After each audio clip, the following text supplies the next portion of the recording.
우리말 성경에는 빠져 있지만 이 원어로 보면은 오늘 본문 21절에는 이 그러나라는 이 접속사가 있습니다. 사실 이 성경은 이 접속사를 잘 파악하는 것이 성경을 이해하는 데 굉장히 중요한데요. 이제 우리말 구조 자체가 뭐 접속사를 별로 이제 중요하게 생각하지 않는 구조다 보니까 그 성경 번역에 종종 이 참 중요한데 그 접속사를 빠뜨리는 경우들이 있습니다. 바로 오늘 본문 로마서 3장 21절이 바로 그런 상황인데요. 그래서 이 말씀은 꼭 이 그러나라는 접속사를 넣어서 읽으셔야 됩니다. 그러나 이제는 율법 외에 하나님의 한 의가 나타났으니, 이걸 왜 꼭 넣어서 읽으셔야 되는가 하면은 여기 나오는 이 그러나라는 이 접속사의 의미가 생각보다 굉장히 중요합니다. 왜 그러냐 하니까요, 이 로마서 앞부분인 1장부터 5장까지의 이 구조를 보면은 이게 큰 그 전반부와 후반부 이렇게 두 파트로 나누어질 수 있는 말씀입니다.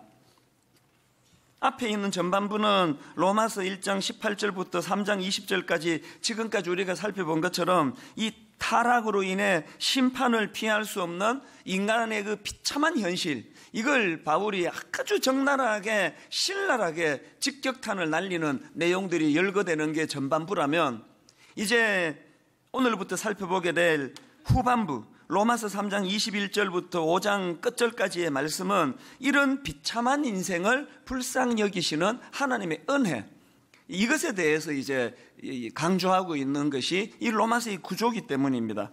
그렇게 로마서 1장부터 5장까지가 전반부와 후반부로 나누어지는데, 이 3장 21절에 나오는 이 그러나라는 이 접속사는 바로 그것이 분기점이 돼가지고 전반부와 후반부를 가르는 굉장히 중요한 단어가 접속사 그러나입니다. 그래서 어떤 학자들은요, 이 21절에 나오는 이 그러나를 기준으로 이 말씀 이전의 말씀은 BC, Before Christ, 예수 그리스도가 이 땅에 오시기 이전, 우리 개인에게로 말하면 예수 그리스도가 우리 마음속에 임하시기 이전, 찾아오시기 이전, 이것을 설명하는 거고, 그런가 하면은 3장 21절에 나오는 이 그러나라는 접속사 이후에 나오는 표현들은 AD, 아노 도미나이, 예수 그리스도가 이 땅에 오신 이후, 예수 그리스도가 우리 인생에 찾아오시고 개입하신 이후의 삶을 묘사하는 것이다. 이만큼 중요한 게 이 21절에 나오는 이 그러나라는 접속사인데 이걸 빼버린 거예요. 그래서 여러분이 그 성경에 써 넣으시든지 아니면 기억해 두셨다가 읽을 때 항상 이 그러나를 빠뜨리고 읽으시면 안 됩니다. 이것이 참 의미가 있는 이 말씀인데요. 그런데 오늘 이 본문을 이제 3장 21절에 있는 이 그러나라는 것을 기준으로 이전과 이후를 살펴보니까요, 지금 바울이 전개하는 방식을 보니까 이 BC, Before Christ, 예수 그리스도를 만나기 이전에 사는 사람들이 그 치명적인 절망 속에서 자기들 나름대로 그 길을 헤어나오는 해법을 간구하는데, 그게 뭐냐 하니까 율법을 지키는 거라는 겁니다. 19절 20절을 한번 보십시오. 우리가 알거니와 무릇 율법이 말하는 바는 율법 아래에 있는 자들에게 말하는 것이니, 이는 모든 입을 막고 온 세상으로 하나님의 심판 아래에 있게 하려 함이라. 그러므로 율법의 행위로 그의 앞에 의롭다 하심을 얻을 육체가 없나니 율법으로는 죄를 깨달음이니라. 이 무슨 의미로 여기에 이 말씀을 주셨는가 하면은요, 원래 하나님이 주신 율법은 십계명 아닙니까? 이 십계명이 하나님이 주신 오리지널 율법이에요. 그런데 유대인들이 이 율법을 잘 지키기 위해 가지고 거기에 613가지나 되는 세부 항목을 정해 가지고 이것까지를 다 율법이다. 그렇게 해서 이제 이 613가지 항목을 지키는 것을 이제 율법을 지킨다. 이제 이런 생각을 갖고 있는 겁니다. 그 자체는 그 율법을 잘 지키기 위한 선한 마음이니까 문제될 게 없는데, 그런데 그 당시 유대인들에게 문제가 뭐냐? 하나님께서 왜 율법을 주셨는가 하는 이 근본 정신은 잃어버리고 단순히 613가지 항목을 지켜내는 거, 이 기계적으로 지키는 행위에만 치우쳐 있다가 보니까 너무너무 피곤한 인생을 살고, 자기로 말하면 다른 사람에게는 이것 갖고 늘 비판하는, 이것도 못 지키는 인간들이 정죄하는 그런 악한 도구가 돼버리는 거예요. 하나님께서 율법을 주신 근본 이유가, 목적이 뭐라고 생각하십니까? 출애굽기 20장 6절에 보면 하나님이 십계명을 주시면서 이런 말씀을 하십니다. 나를 사랑하고 내 계명을 지키는 자에게는 1000배까지 은혜를 베푸느니라. 여기 보면은 사랑하다 또 계명을 지키다, 이 두 동사가 지금 동급으로 기록되어 있는 것을 볼 수가 있는데, 뭘 말하는지 딱 보면 느낌이 오는 거 아닙니까? 하나님이 이스라엘 백성들에게 율법을 주신 것은 그것이 하나님을 사랑하는 방식으로 표현되기를 원하신 겁니다. 신약으로 가면 예수님도 같은 맥락으로 말씀을 하십니다. 요한복음 14장 15절을 보십시오. 너희가 나를 사랑하면 나의 계명을 지키리라. 같은 정신 아닙니까? 요한일서 5장 3절에도 보니까 하나님을 사랑하는 것은 이것이니 우리가 그의 계명들을 지키는 것이라. 하나님을 사랑하는 그 마음의 표현으로서 우리가 십계명을 지켜내고 613가지가 아니라 6130가지를 할지라도 여기 말씀해 보니까 그의 계명들은 무거운 것이 아니로다. 해보신 분은 다 아실 거예요. 연애할 때 그녀를 위해 가지고 내가 엄청난 의무를 많이 지고 사는 거 아닙니까? 특히 우리나라는 남자들이 데이트 끝나면 여자 집에까지 다 이제 바래다 줘야 되는 그런 율법이 있어 가지고, 남자는 이쪽에 성남에 살고 여자는 저기 의정부에 살아도요, 그 집에까지 의정부까지 잘 모시다 드리고 자기 집으로 가야 되는 게, 그게 남녀 연애의 율법 613가지 안에 들어가는 건데, 어느 남자가 의정부에 있는 그 여자 집 바래다 주면서 그냥 막 힘들어가지고 어떻게 하시든지 오늘은 안 데려다 주려고 막 장깨 부리고 그런 남자가 어디 있습니까? 사랑하면, 사랑이 거기에 담겨 있으면 그의 계명들은 무거운 것이 아니로다. 우리 신앙생활도 마찬가지예요. 이런 기준으로 여러분 오래 예수 믿은 분들은 자기를 돌아보셔야 돼요. 이런 그들에 대해서 바울이 지적하는 게 뭐냐 하니까 20절, 그러므로 율법의 행위로 그의 앞에 의롭다 하심을 얻을 육체가 없나니 율법으로는 죄를 깨달음이니라. 생각해 보세요. 하나님을 사랑하지도 않고, 그리고 하나님으로부터 공급받는 은혜도 없고, 그러니까 율법으로는 죄를 깨달아요. 나 이거 못하는구나, 안 되는구나. 그냥 늘 그것 때문에 자기를 정죄하는 그것밖에 안 되는 게 율법이더라는 거예요. 제가 존 메가드 목사님이 쓴 굳게 서라라는 제목의 책이 있는데, 예전에도 제가 이 책 내용을 한번 인용한 적이 있는데, 그 책에 보면은 바로 이제 이런 것을 빗대 가지고 이제 비유 하나를 드는데 이게 참 재밌습니다. 어떤 남편이 자기 아내한테 하는 이야기예요. 자, 한번 들어보세요. 이제 여러분의 남편이 여러분 아내들에게 이런 이야기를 합니다. 나는 이제 당신을 사랑하지 않지만, 그러나 걱정하지 마. 변하는 건 없을 테니 계속 돈 벌어다 주면서 당신과 함께 먹고 자고 차 타고 아이들의 아버지가 되어줄게. 모든 게 똑같을 거야. 여전히 남편 노릇 할게. 다만 당신을 더 이상 사랑하지 않을 뿐이야. 여러분의 남편이 이런 이야기를 했다고 했을 때 아내들이 그 이야기에 초점 어디다 둘까요? 여전히 돈 벌어서 나한테 생활비를 주신다는구나. 아버지 노릇도 잘하시겠다는구나. 정말 고마워요. 그렇게 이 말을 받을 아내가 누가 있느냐고요. 뭐라고 미사여구를 써도 그 아내가 충격을 받는 건 이 남자가 더 이상 날 사랑하지 않는다는 거 아닙니까? 본문에서 21절에 이 그러나라는 이 접속사가 나오기 이전의 삶이 율법을 지켜내야 된다고 하는 그 사람들의 모습이 바로 이런 거라는 거예요. 하나님 걱정하지 마세요. 제가 지금까지 매 주일마다 교회를 나왔는데 내 갈 데가 있습니까? 교회는 늘 나갈 거니까 걱정하지 마시고요. 헌금도 계속 하겠습니다. 봉사도 제가 하면 되는 거 아닙니까? 그러나 제게 사랑은 기대하지 마세요. 혹시 이게 말은 그렇게 하지 않지만 지금 우리 신앙의 형태가 이런 거 아닙니까? 여러분, 저는 지난 수요일 날 우리가 처음으로 이제 세례식을 수요 예배 때 드렸는데요. 진심으로 축복하고 축하하고 싶어서 옆에 체육관에서 드렸는데, 저는 그날요 이 말로 다 할 수 없는 은혜를 받았습니다. 왜냐하니까 그 세례에 참석한 100명이 넘는 그 예수 믿은 지 1년, 2년밖에 안 되시는 이분들의 눈물과 가슴 뜨거움과 그 모습 자체가 그렇게 은혜가 되더라고요. 그러면서 제가 반성하는 게 이 존 메가든 목사님이 쓰신 이 책에 나오는 남편 같은 신앙생활을 내가 하고 있는 거 아닌가, 목사 노릇 손색 없이 하고 있는데 그게 내 마음이 들여지지 않는 건 아닌가. 그래서 지금 바울이 우리에게 이 말씀을 통해 바라는 게 있다면 이 21절에 나오는 이 그러나라는 이 반전의 접속사를 타고 어디로 가야 됩니까? 율법을 의지하고 율법만 행하는 것을 자랑하는 그런 신앙생활이 아니라 은혜를 하는 거예요. 은혜에 감격을 하는 거예요.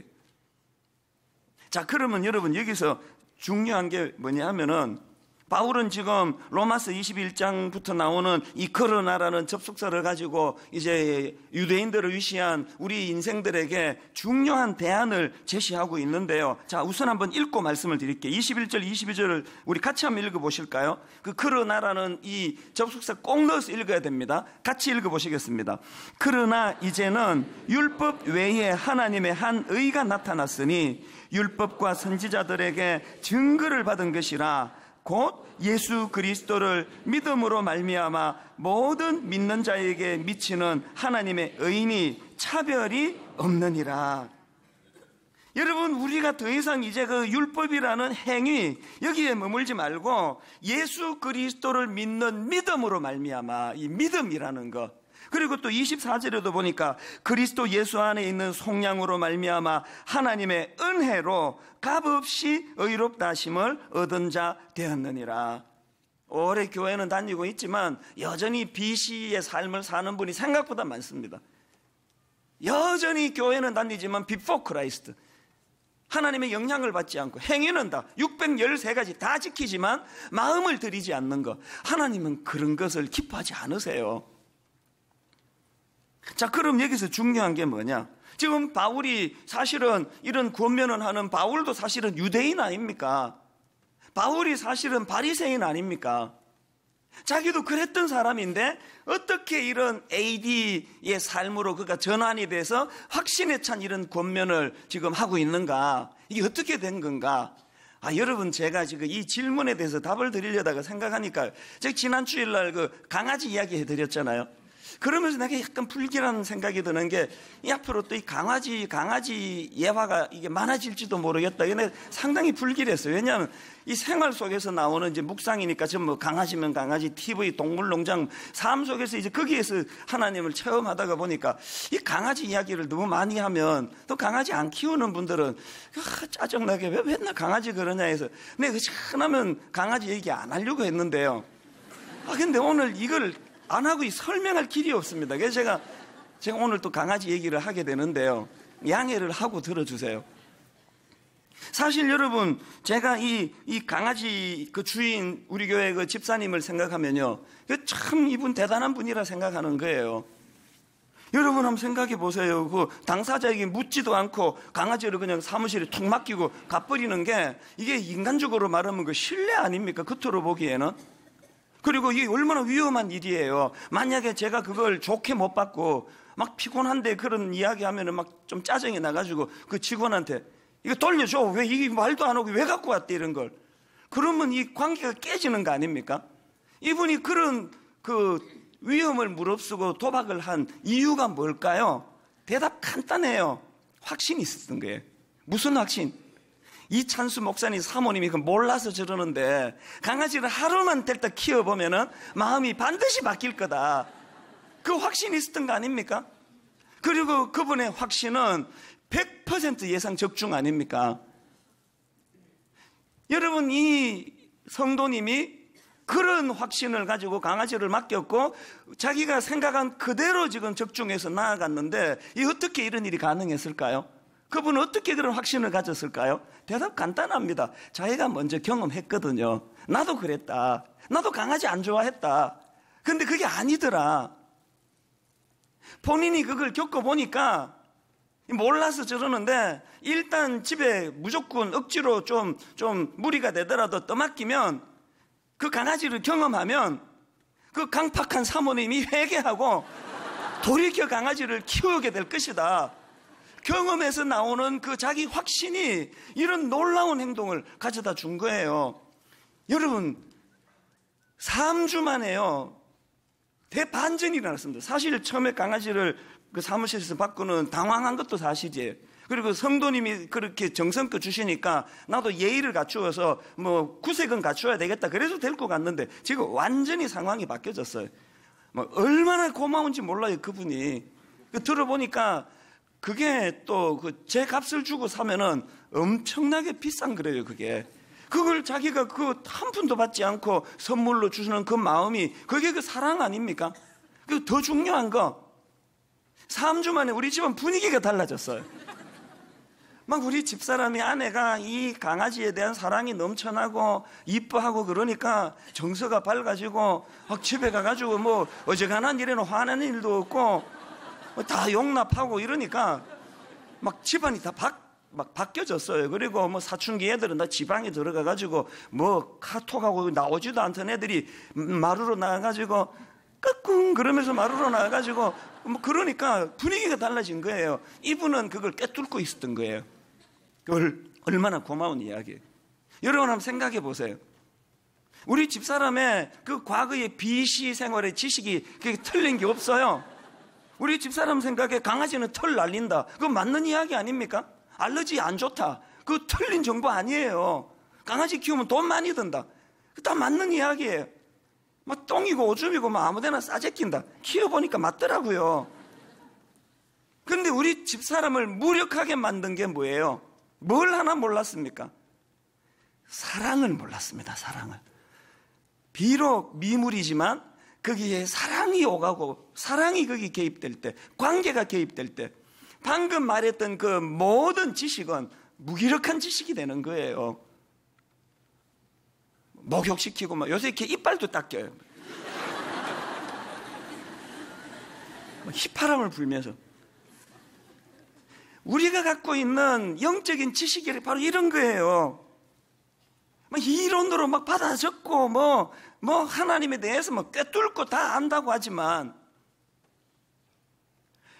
바울이 어떻게 이런 확신을 가지고 권면을 할 수 있느냐? 다메섹 도상에서 예수 그리스도를 만난 이후로 자기 인생에 하나님이 어떤 은혜를 주셨는가에 대한 뜨거운 경험이 있다 보니까,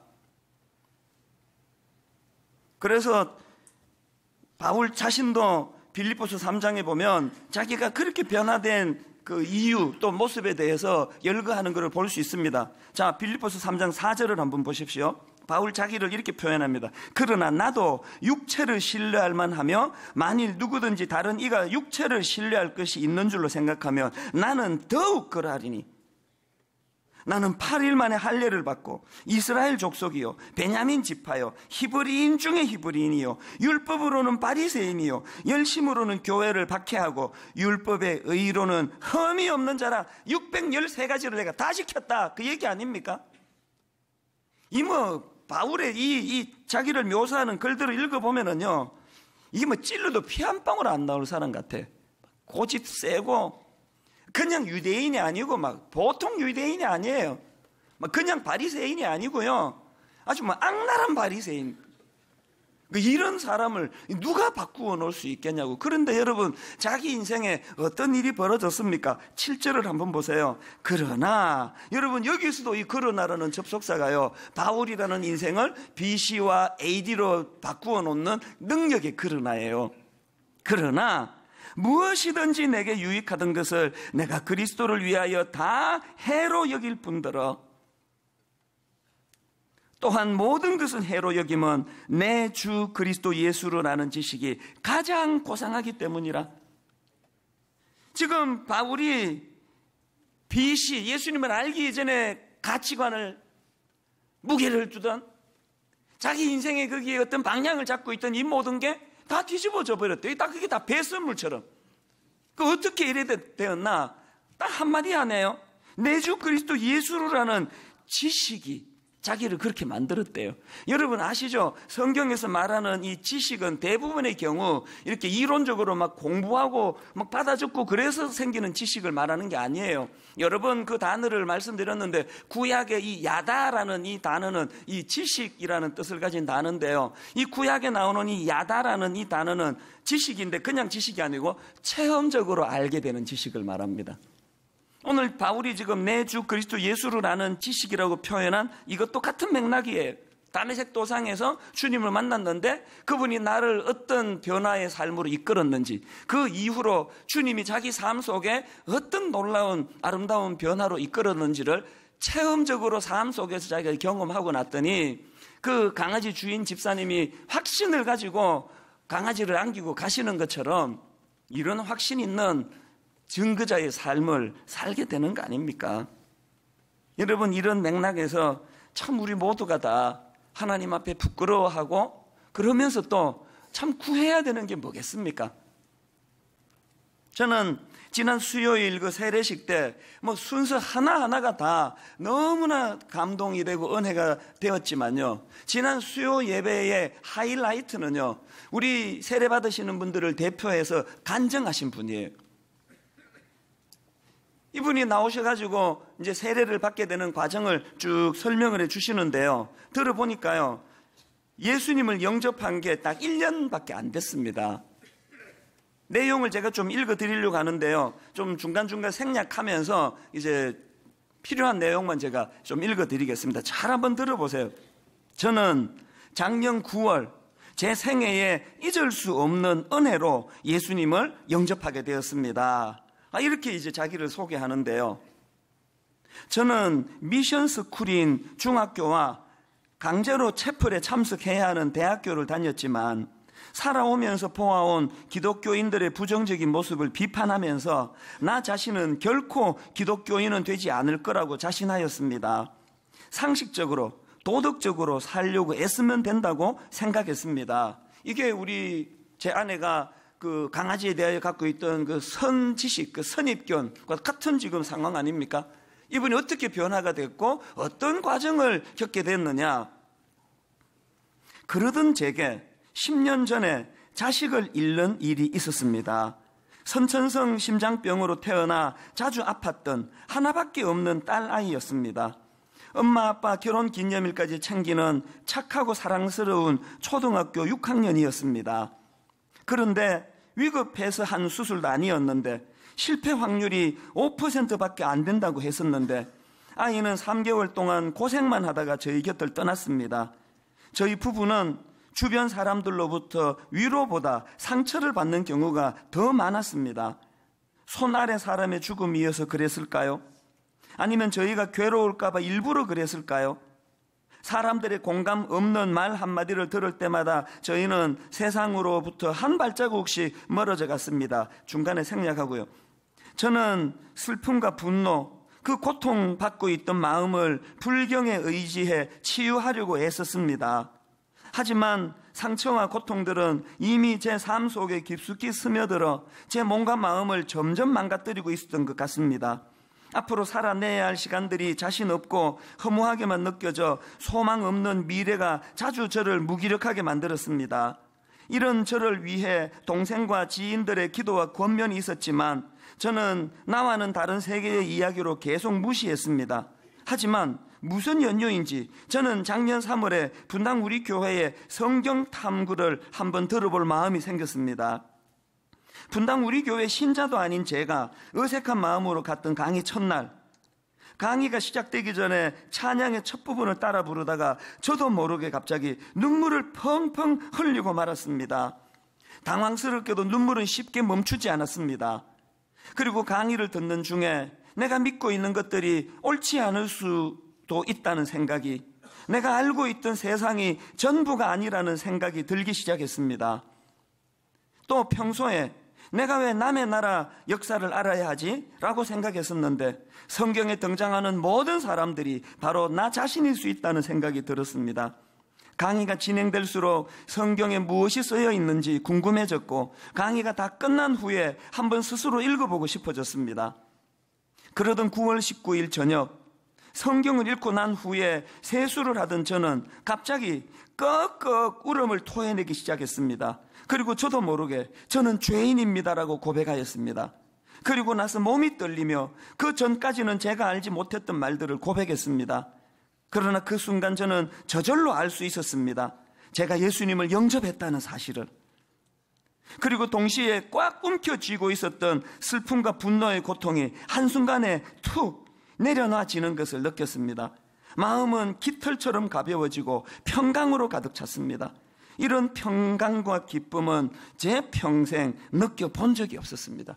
이분이 지금요, 교회를 다닌 것도 아니고요, 어떤 대단한 목사님을 만나가지고 공부를 한 것도 아니고요, 그냥 성경만 읽었습니다. 이후에 이제 이분이 교회를 나오기 시작하는데 한번 들어보세요. 드디어 9월 28일, 한 1년 전의 이야기입니다. 저는 잊을 수 없는 기쁨과 설렘으로 우리 교회에서 첫 예배를 드렸습니다. 하나님과 함께하는 인생은 중심축이 있는 인생이며 갈수록 좋아지는 인생이다. 그날 주신 목사님 말씀처럼 제 삶의 방황을 끝내주신 주님만 따라가는 삶이, 그리고 구원의 기쁨으로 많은 사람들에게 복음을 전하는 삶이 되기를 간구합니다.